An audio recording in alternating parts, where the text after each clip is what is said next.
मेरा नाम कृति है। मैं और मेरे पति आकाश एक बड़े शहर में रहते हैं। उनकी अच्छी जॉब है। शादी के बाद मैं आकाश के साथ ही उनके फ्लैट में रहने आ गई थी। वो यहाँ करीब 2 साल से रहते थे। वो सुबह जॉब पर चले जाते थे और मैं घर में अकेली रहती थी।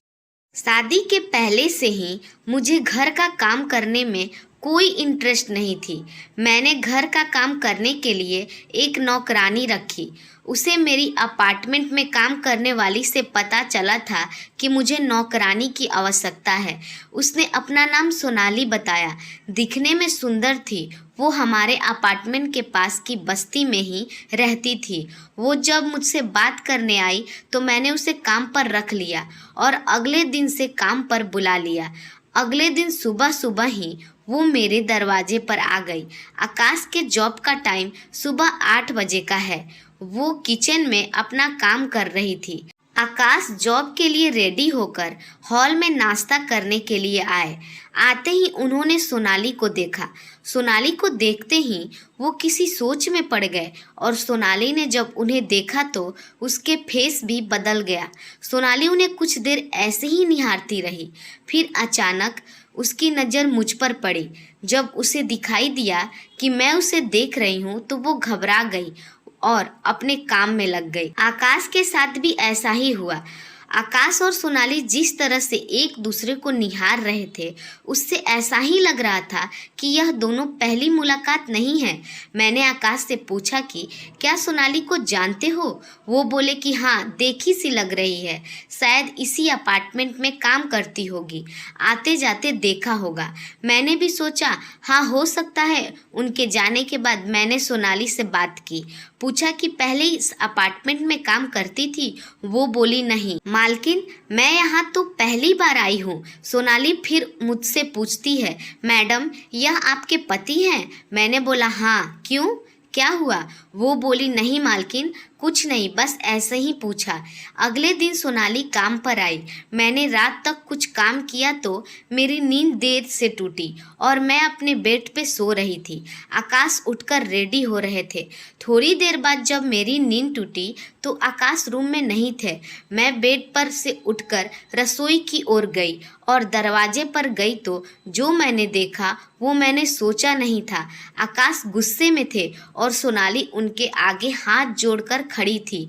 2 मिनट के लिए मुझे लगा कि कहीं मैं सपना तो नहीं देख रही। आकाश और सोनाली ने अभी मुझे नहीं देखा था। मैंने वहीं खड़े होकर उनकी बात सुनने की कोशिश की, लेकिन उसी पल सोनाली की नज़र मुझ पर पड़ गई और वो फिर अपने काम में लग गई। आकाश मुझे देखकर मेरे पूछे बिना ही बोले कि मैं यहाँ यह देखने आया था कि नाश्ता रेडी हुआ कि नहीं, जॉब के लिए लेट ना हो जाऊं। मेरे मन में अब संदेह आ गया था कि कुछ तो गड़बड़ है जो यह दोनों छुपा रहे हैं। मेरे मन में अब कई तरह की बातें सोचने लगा। आकाश के जॉब पर जाने के बाद मैंने अब सोनाली से पूछा, क्या बात कर रहे थे वो तुमसे? उसने कहा मालकिन कुछ नहीं। उसने भी मुझसे कुछ नहीं बताया। मैंने सोचा कि उससे काम से निकाल देती हूँ, लेकिन फिर मैंने सोचा कि अभी उसे निकाल दूंगी तो पता कैसे चलेगा कि बात क्या थी। मैं दिन भर यही सोचती रही। सोच रही थी कि उनसे डायरेक्ट पूछ लेती हूँ। शाम को आकाश घर आए। हम बैठकर एक दूसरे के साथ चाय पी रहे थे। सोनाली रसोई में खाना बना रही थी। मैंने ऐसे ही कहा कि चाय में नमक डाल दिया है क्या? कैसा चाय बनाया है? आकाश सोनाली के सामने ही बोलने लगे, नहीं, चाय में तो चीनी ही है। अच्छा चाय बना है, ऐसा ही चाय बनाती रहना। मेरे पति यह क्या कर रहे थे? एक नौकरानी की इतनी खुशामद कर रहे थे। रात में मैंने फिर सोचा कि उनसे पूछूं, लेकिन मुझे पता था कि वो फिर यही कहेंगे कि कुछ बात ही नहीं है। रात को ही मैंने सुबह के बारे में सोच लिया था कि मुझे क्या करना है। मैं सुबह फिर बेड पर आंख बंद करके लेटी रही।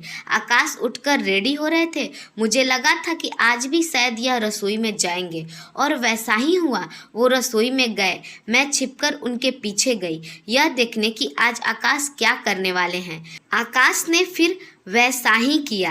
आज आकाश सोनाली को पैसे दे रहे थे। मेरे घर में यह क्या हो रहा था? 4 दिन में इस नौकरानी ने मेरे पति पर क्या जादू डाल दिया था। मैंने सोच लिया कि अब मुझे क्या करना है। उस शाम आकाश घर आए। घर आने के बाद उन्होंने कहा कि सोनाली को बोलो कि पानी दे। मैंने कहा कि पानी मैं ला देती हूँ। वो बोले कि क्यों, वो नहीं ला सकती। मैंने कहा कि आपको उसकी इतनी चिंता क्यों हो रही है? मैंने उसे नौकरी से निकाल दिया, अब नहीं आएगी। आकाश बोले, क्या हुआ, उसने कुछ किया क्या? मैंने कहा हाँ, उसने रुपए चुराए थे। आकाश बोले कि अरे उसने रुपए चुराए नहीं थे, मैंने दिए थे, बस यही मैं सुनना चाहती थी। मैंने बोला क्यों, आपने क्यों दिए पैसे, और वो भी इतने सारे रुपए? किस बात के लिए? कौन सी बात ना बोलने के लिए आपने उसे पैसे दिए?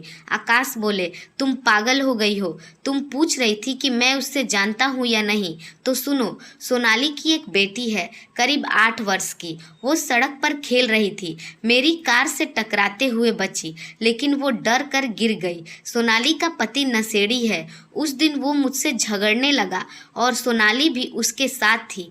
भीड़ जमा हो गई थी। वो मुझसे बिना बात रुपए मांगने लगा। उस समय सोनाली ने भी उसका साथ दिया। नशे में वो कुछ भी कह रहा था, इसलिए मैंने बात को ख़त्म करने के लिए उसे पैसे दिए। सोनाली को देखते ही मैं पहचान गया था। वो मुझसे कह रही थी कि उस दिन के लिए मुझे माफ़ कर दीजिए, मुझे भी कुछ पैसे चाहिए थे, इसीलिए मैंने पति का साथ दिया। अब वो उसके पति से अलग रहने लगी और उसकी माँ और बच्ची की जिम्मेदारी उस पर है, इसलिए वो कह रही थी कि उसे काम से मत निकालना, मालकिन को वो बात मत बताना, नहीं तो मुझे निकाल देंगी। इसलिए मैंने उसे कुछ पैसे दिए ताकि वो अपना घर चला सके। उसकी आंखों में मैंने पूरी सच्चाई देखी थी और तुम उसे निकाल दिया। यह काम उसके लिए सहारा है, लड़ने का भूख से, गरीबी से। वो मेहनत कर रही है, कुछ गलत काम नहीं कर रही है। मुझे उनकी बातें सुनकर खुद पर बहुत शर्मिंदा हुआ। मुझे ना वो सब बोलना चाहिए था, ना उसे काम से निकालना था। मैंने कहीं से उसका नंबर मांगा और फिर उसे काम पर बुलाया। जब वो आई तो उसकी आंखों में आंसू थे। मैंने कहा, तुमने तो मुझे बहुत कुछ सिखा दिया, मुझे माफ़ कर दो सोनाली। सोनाली अभी भी हमारे यहाँ है, बहुत मन लगाकर काम करती है। उसकी बच्ची भी आती है, बहुत प्यारी है। भगवान मेहनत करने वालों के साथ हैं। दोस्तों, हमारी कहानी आपको कैसी लगी कमेंट में ज़रूर बताइएगा और वीडियो को लाइक और चैनल को सब्सक्राइब ज़रूर कीजिएगा। मिलते हैं एक नई कहानी के साथ। धन्यवाद।